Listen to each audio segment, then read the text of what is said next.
Bismillahirrahmanirrahim. Assalamualaikum warahmatullahi wabarakatuh. Selamat petang kepada semua rakan serta follower di FB Solehah Mat Taha. Okey, apa khabar anda semua hari ini? Solehah doakan agar semuanya berada dalam keadaan sihat walafiat, sentiasa diberikan kemudahan dan juga kelancaran dalam setiap urusan yang kalian lakukan, insya-Allah dipermudahkan oleh Allah Subhanahu Wa Taala. Okey, hari ini merupakan perkongsian ilmu daripada Solehah tajuk yang ke-30 pada sesi tahun 2022 ni. Alhamdulillah. Okey, anda boleh tolong share dan tolong kongsikan Solehah punya link FB Live pada hari ini supaya lebih ramai orang yang akan dapat manfaat daripada perkongsian ilmu yang berkat, insya-Allah. Okey, tajuk kita hari ini adalah jom kita kenali golongan ahli jannah, insya-Allah. Saya akan kongsikan kepada anda sebentar lagi siapakah yang dicalonkan sebagai ahli jannah ataupun golongan ahli syurga, insya-Allah. Okey, hai, waalaikumsalam. Hai, kita ada siapa? Komen tak keluar pula. Hai Puan Nur Syahidah Hamidi, hai Puan Suhaiza Rahman, hai Puan Nadia Johari. Okey, alhamdulillah. Sebelum kita bercakap lebih panjang, jom sama-sama kita berselawat dan berdoa. Semoga Allah memberkati majlis ilmu kita Taman-Taman Syurga pada hari ini, insya-Allah. Allahumma salli ala Sayyidina Muhammad wa ala alihi Muhammad. Allahumma salli ala Sayyidina Muhammad wa ala alihi Muhammad. Allahumma salli ala Sayyidina Muhammad wa ala alihi Muhammad. Bismillahirrahmanirrahim. Allahumma aftah alaina hikmataka wa anshur alaina min khazaini rahmatika ya arhamar rahimin. Rabbi shrah li sadri wa yassir li amri wahlul 'uqdatan min lisani yafqahu qawli. Amin ya Allah ya Mujib. Hai, kita ada siapa lagi? Hai Puan Misrana Amirul, hai Puan Nabilah Ismail. Okey, alhamdulillah. Tajuk kita hari ini adalah siapakah golongan ahli jannah. Okey, yang pertama, jom kita lihat. Yang pertama adalah mereka yang selalu menjaga solatnya. Solat fardu kita sehari ada 5 waktu, daripada subuh sampailah ke isyak. Tak ada satu pun yang kita abaikan, tak ada satu pun yang kita tinggalkan. Maka insya-Allah Allah akan menyediakan satu pintu khas buat mereka yang selalu menjaga solatnya dan patuh dan taat pada perintah Allah Subhanahu Wa Taala. So kita cek dalam diri kita hari ini, ada tak yang kita sengaja tertinggal solat? Melainkan orang yang sakit pun mesti qada dia punya solat. So jagalah solat kita, utamakan yang utama, perbetulkan yang utama. Kalau kita rasa hidup kita serabut, hidup kita bermasalah, tak lain tak bukan yang kita kena betulkan adalah solat kita. Janji Allah, barang siapa yang menjaga solat, yang menjaga rukun iman, rukun Islam, insya-Allah akan disediakan satu pintu khas untuk buat dirinya masuk ke dalam syurga, insya-Allah. Allah pelihara buat mereka yang sentiasa menjaga solat. Dalam kitab Fadilat Amal pun ada Solehah terbaca satu kisah sebagaimana seorang hamba Allah apabila dia meninggal dunia, yang akan disoal di dalam kubur, soalan yang paling utama dan yang terawal adalah berkenaan dengan solat. Lalu kalau kita di dalam kubur kita disoal oleh malaikat yang menjaga kubur, maka apabila kita waktu dekat dunia ada solat yang kita tertinggal, maka akan keluar satu makhluk, iaitu seekor ular. Seekor ular yang panjangnya 500 tahun. Ular tu panjang yang kita tak boleh nak gambarkan. Kita 1 tahun pun panjang macam mana kita dapat bayangkan kan. Ni ular tu sangat bengis, sangat besar, sangat menakutkan. Nama ular tu adalah syuja'ul arqa. So siapa yang sengaja tinggalkan solat akan dibelit, akan dihukum, akan mendapat azab yang tersangatlah pedih di dalam kubur. So jangan sengaja tinggalkan solat. Solat yang kita tak sengaja tinggalkan pun Allah suruh kita ganti dan kodokkan. Apalagi kalau kita yang sengaja tertinggal solat tu, hendaklah kita jangan biasakan diri untuk manjakan diri kita, lalaikan diri kita untuk sengaja meninggalkan solat. So kalau kita nak jadi golongan ahli jannah, jaga solat kita yang paling utama.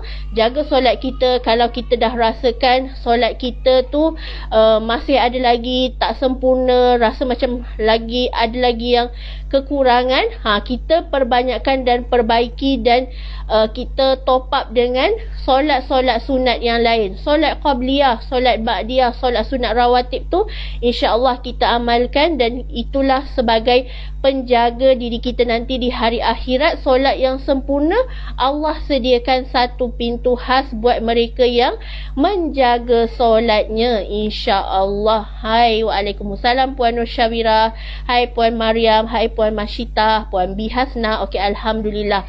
Okey, kita lihat pula poin yang kedua. Siapakah golongan ahli jannah yang kedua? Golongan ahli jannah yang kedua adalah golongan ilmuwan yang rajin mencari ilmu, yang rajin menyampaikan ilmu. Sebab tu kalau anda tanya Soleha, tak penat ke setiap hari sharing ilmu? Tak penat ke setiap hari buat live? Tak, Soleha suka. Soleha suka berkongsi. Dah jadi macam sebati dalam hidup ni. Alhamdulillah, Allah izinkan Soleha untuk berkongsi ilmu dah masuk tahun keempat secara FB live. Selain tu Soleha ada juga posting di wall-wall copywriting. Soleha sebarkan kebaikan. Sebabnya Allah telah menjanjikan orang yang berjihad untuk ilmu, tak kiralah kita cari ilmu ke, kita sebarkan ilmu ke, kita kongsikan ilmu ke, kita sampaikan ilmu ke, semua tu ada ganjaran dan kelebihannya di hari akhirat kelak. Allah menjanjikan pintu khas buat mereka yang sangat menjaga jihad ilmu ni. Sebab tu alhamdulillah Soleha dalam FTR ni tak rasa penat, tak rasa jemu untuk terus menyebarkan kebaikan.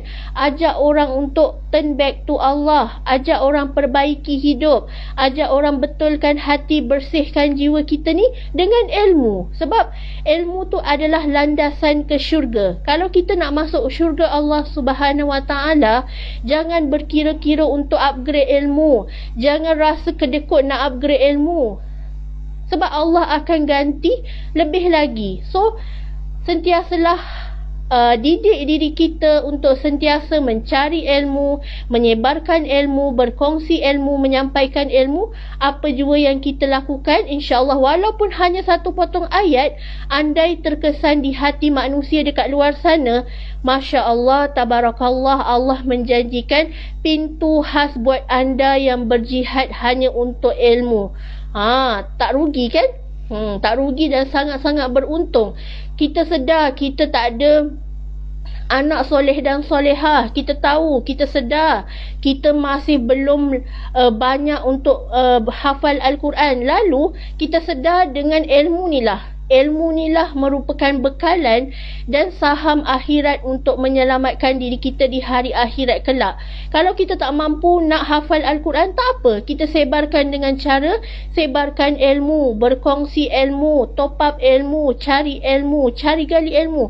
Apa sahaja ilmu Allah yang dekat muka bumi ni, ilmu Allah tersangatlah luas dan perlulah kita untuk mencari gali supaya hidup kita menjadi manusia yang bermanfaat, insya-Allah. Okey, yang ketiga, siapakah golongan ahli jannah yang ketiga? Yang ketiga adalah mereka yang berbakti kepada kedua ibu bapa. Sebab tu, selagi kita ada hayat ni, kita ada mak ayah kita, mereka masih hidup, jangan abaikan mereka. Jaga mereka, bela mereka. Kita peduli makan minum mereka cukup ke tidak, mereka sihat ke tidak, adakah mereka dalam keadaan yang selesa ke tidak. Ambil berat tanggungjawab kita sebagai anak. Jangan biarkan ibu bapa kita terabai dan menyebabkan hati mereka sedih. Sebab bila hati ibu bapa dah sedih, berjauh hati, rasa tersisih, anak tu boleh jadi anak derhaka. Apa yang terlintas dekat hati ibu, kesedihan ibu, kemeranaan ibu, maka akan jatuhlah berdosa si anak kerana abaikan tanggungjawab terhadap ibu bapanya. Sedangkan waktu kecil, ibu bapa kita, cuba bayangkan, dengan tak ada duit nak besarkan 5 orang anak, nak besarkan 10 orang anak, yang lebih 10 orang anak tu macam mana mereka tak pernah merungut. Kita bila kita dah besar, kita dah berjaya, kita lupakan jasa mereka. Tegarkah hati kita? Biarkan mereka duduk dekat pondok usang, kita duduk dekat banglo mewah. Kita abaikan mak ayah kita, kita tak mengaku mak ayah kita tu mak ayah kita. Maka berdosalah dan jadilah anak derhaka. Jangan kita sakiti hati mereka. Balas jasa mereka. Sebab nanti bila mereka dah masuk ke dalam liang lahat, dah masuk ke dalam kubur, kita nak minta ampun pun dah tak boleh dah. Dah tak boleh nak minta ampun. Mak, maafkan saya mak. Ayah, maafkan saya kerana saya banyak berdosa. Dah tak boleh. Melainkan sekarang ni, waktu mereka hidup, kita balas jasa mereka, kita jaga dan kita santuni mereka selagi nyawa Allah bagi peluang ni, santuni sebaiknya. Yes, betul. Jangan jadi macam cerita dongeng, iaitu cerita tanggang, jadi anak derhaka lalu disumpah menjadi batu. Pengajarannya, jangan derhaka, jangan sakiti hati mak ayah, sebab doa ibu bapa tiada hijab. Selagi mereka hidup dekat dunia ni, patut kita untuk santuni mereka dengan sepenuh hati kita. Jangan sakiti hati mereka, sebab bila mereka dah tadah tangan, dah terlintas dekat hati mereka, sakitnya hati aku dengan anak aku ni, sakitnya hati aku, maka kita nak minta ampun sampai mereka betul-betul reda, ikhlaskan hati, baru Allah akan reda terhadap kita. Sebab reda kedua ibu bapa terletak, reda Allah terletak pada kedua reda ibu bapa kita. Kalau ibu bapa kita tak reda terhadap seorang anak, macam mana Allah nak reda pada kita? Kesalahan kita pada ibu bapa, kita kena minta ampun dengan ibu bapa. And then barulah Allah tentukan sama ada kita layak masuk syurga ke tidak. Ni kita nak masuk ke dalam syurga Allah, berbakti kepada ibu bapa, jadi anak yang soleh dan solehah dan menggembirakan hati mak ayah.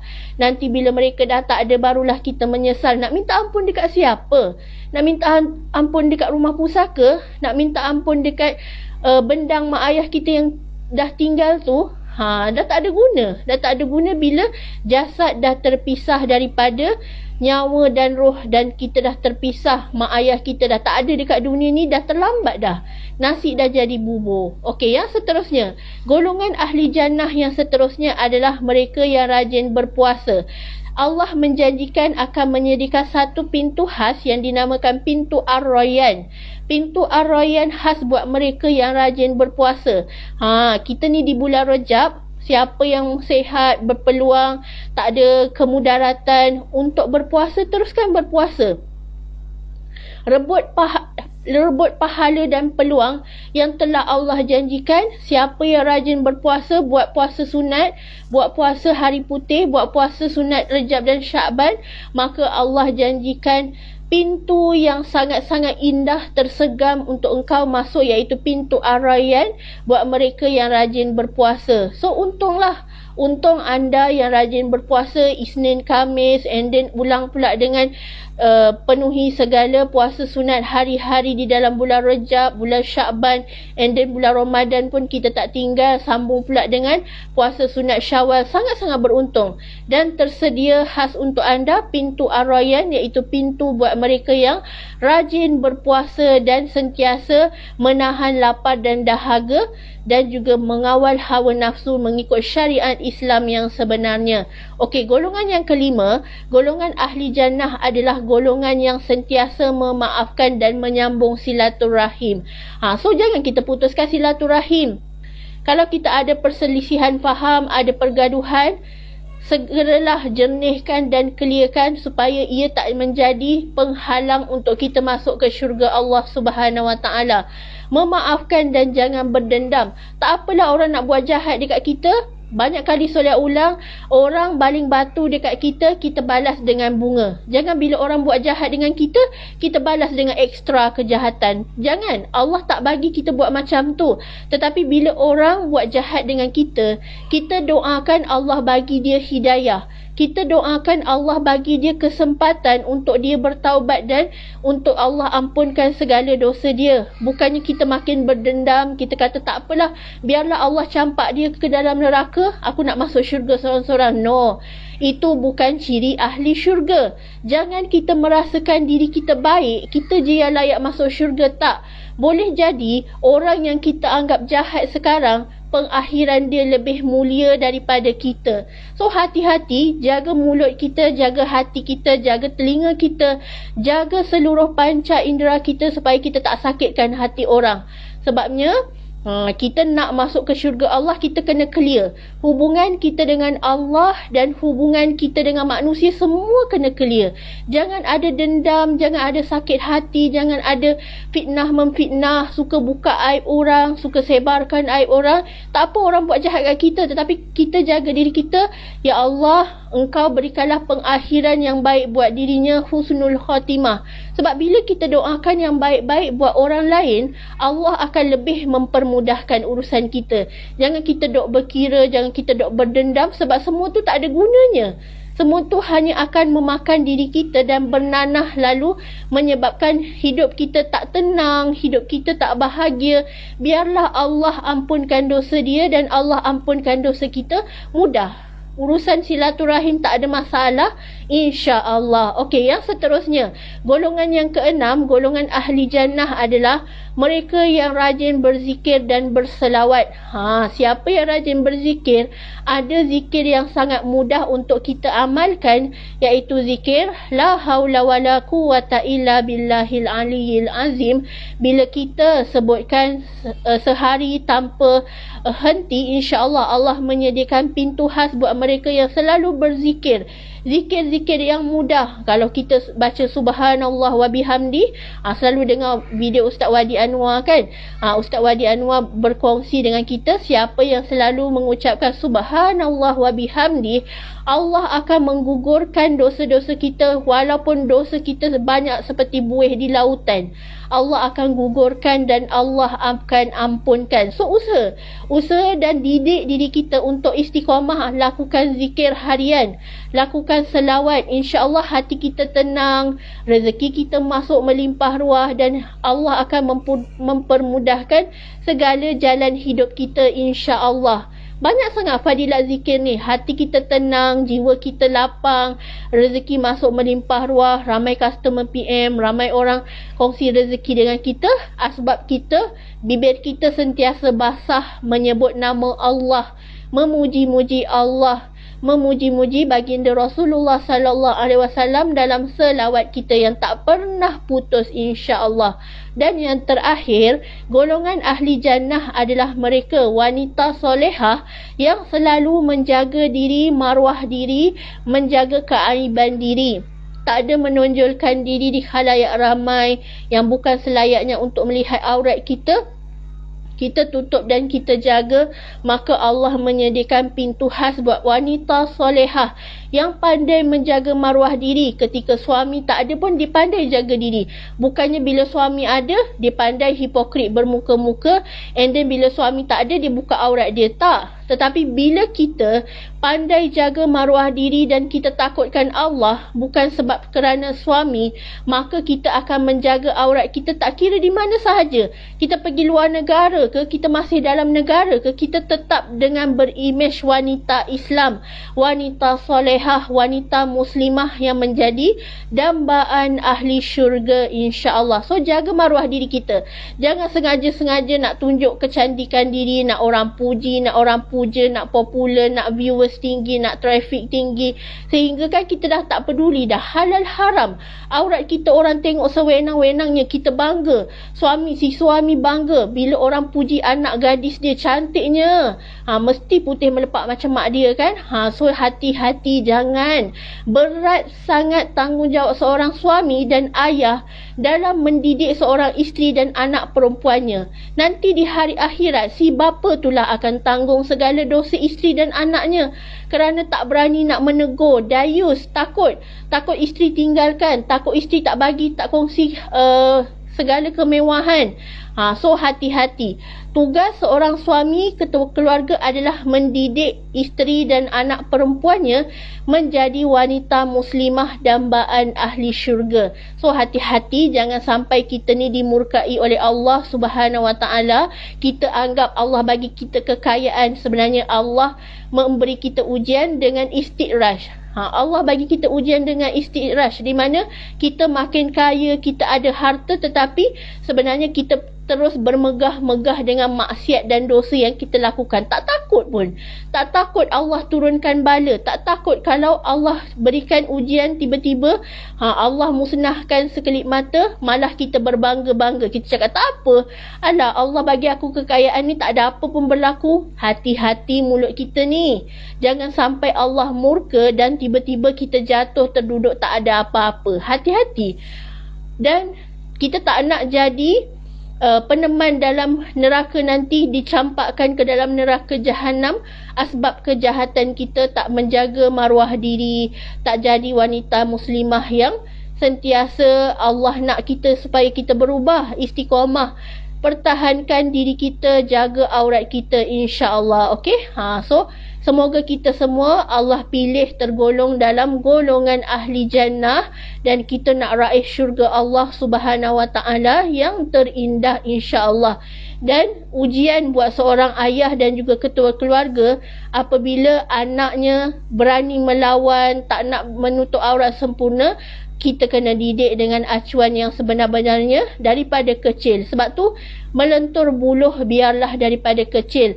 Jangan bila umur 12 tahun barulah kita nak cari rotan. Dah tak ada, dah tak sempat dah. Anak tu lagi memberontak dan dia yang akan melawan kita. So hati-hati. Tak apalah kita mendidik sekarang daripada kecil. Jangan nanti bila anak kita dah remaja, anak dah besar, mereka lawan kita, kita menangis. Semua tu dah tak ada guna. So didiklah daripada kecil, kerana didikan waktu kecil adalah didikan yang terbaik dan dianjurkan oleh Islam, insya-Allah. Okey, semoga anda semua saya doakan agar anda semua terpilih menjadi golongan ahli jannah yang Allah sayang, Allah kasih, Allah redha, dan insya-Allah kita semua sentiasa dalam rahmat dan jagaan Allah daripada fitnah dajjal, daripada kejahatan manusia, daripada kezaliman makhluk-makhluk yang ada di sekeliling kita ni, insya-Allah. Okey, sekian sahaja perkongsian ilmu daripada Soleha. Segala yang baik itu datangnya daripada Allah Subhanahu Wa Taala, dan yang buruk tu daripada diri Soleha sendiri. Soleha minta maaf, minta ampun. Insya-Allah kita berjumpa Ahad minggu hadapan dalam perkongsian ilmu lagi yang lain, insya-Allah di waktu yang sama. Kalau tak ada aran melintang, Allah bagi kesihatan yang baik, Soleha akan terus berkongsi ilmu dengan anda semua, insya-Allah. Okey, wabillahi taufiq wa hidayah. Wassalamualaikum warahmatullahi wabarakatuh.